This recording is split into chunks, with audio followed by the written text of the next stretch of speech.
sulok ng mundong ito, sa gitna ng kagubatan, mayroong isang tao na ang pag-iral ay sumasalungat sa natural na kaayusan.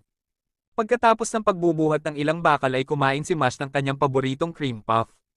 Nakatira si Regro kasama ang kanyang anak sa isang gubat na malayo sa ibang tao. Dahil siya ay matanda na ngayon, si Regro nababahala sa maraming bagay at natutong labanan ang stress. Pagkatapos ay pumasok si Mash sa bahay, nasira niya ang pinto.